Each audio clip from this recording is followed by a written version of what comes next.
You'll get it. Keep working at it. I know it's a tough dance and you wanted to share your culture with everyone, but you got to keep practicing. Oh, sorry, just doing my side hustle, teaching students some important dances, some cultural dances. Good to see you. Welcome to another week. In the words of Justin Timberlake, it is going to be May. It's going to be May before we know it.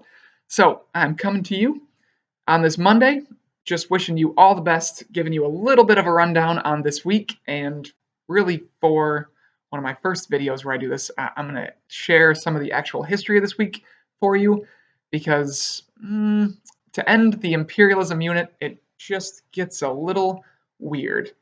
At the very least, it just gets strange because, well, the names shift quite a bit. I'll explain in a moment.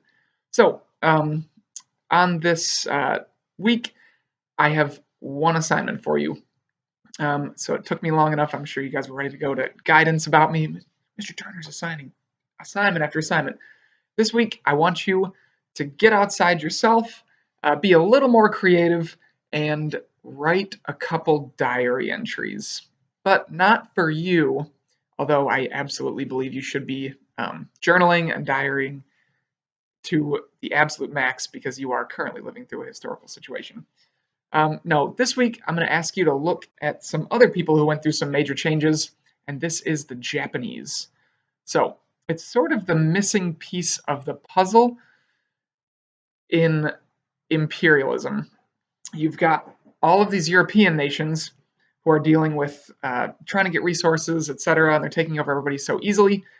But Japan offers the perfect counterexample on the other side of a country that looks at the Europeans, understands that that is really like an intelligent way to go about it because you can make yourself rich, and they sort of adopt the same policies. So, on one hand, it's like a cool thing because you get away from Europe and you see other people taking the world stage. On the other hand, it's kind of sad because it shows human nature, and human nature is basically to take over those that are weaker and less fortunate than you. Debatable, but history proves it in a couple different ways.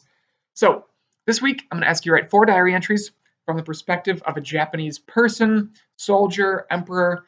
Check underneath this video for more details. And in these diary entries, you're going to talk about what it would have been like to live through the changes that Japan experienced. So, just some procedural things like each one. I'll give you some resources. You could talk about some of the specific things or ideas that are coming about in these time periods. I'm going to ask for 2. And in each diary entry, I'll ask for like a visual representation of what's going on. Lots of visuals coming out of Japan at this point, so I don't think that'll be difficult. My point is I want you to see the rising of modern Japan and not just do bookwork, which I think I've been overdoing lately. So with that being said, the idea here is this. In the diary entries, there's 4 diary entries, and basically there are 4 different distinct periods of Japanese history that you should like write about. All right, so here it is. Here's my, I'll try to do maybe 90 seconds of Japanese history. So, in 1639, some Dutch traders go to Japan. They land on the shores, and they do what all European traders do, and they say, "We've got these shiny things. You want to like trade with us?" And the Japanese are like, "No, absolutely not." They do exactly what China did, but they take it one step further, and Japan totally closes off their entire border. But it's a little easier for Japan because they are an island nation. So whereas China, everything can be smuggled in like backdoor routes, Japan can actually enforce their closed country policy. So your first diary entry will be the first 200 years of the Edo period, when no one was allowed in or out of Japan. And then in 1853, a guy named Commodore Perry, an American, took his gunboats, big cannons, artillery, and he went to Japan and said, "Open up or else." This is classic imperialism. This is the last part of the imperialism unit. We want to trade with you. You're going to do it with or without your consent. The Japanese learn something from the Chinese. They undergo what we call the Meiji Restoration, where they take an emperor and they put him back on the throne and they say, "Lead us and westernize us." So in the Meiji Restoration, your second diary entry, you see things like the first railroad being implemented. They send their people off to literally like places like Harvard, and they study all of the Western ways, and they come back to Japan and teach the Japanese how to make factories and how to really just modernize their nation.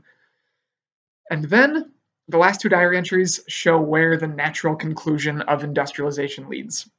So the Russians come from the north and they try, this is your third diary entry, they tried to take over some places and they're like, oh, the Japanese, that's like a weak country, Asian country over there. We'll take them over pretty easily.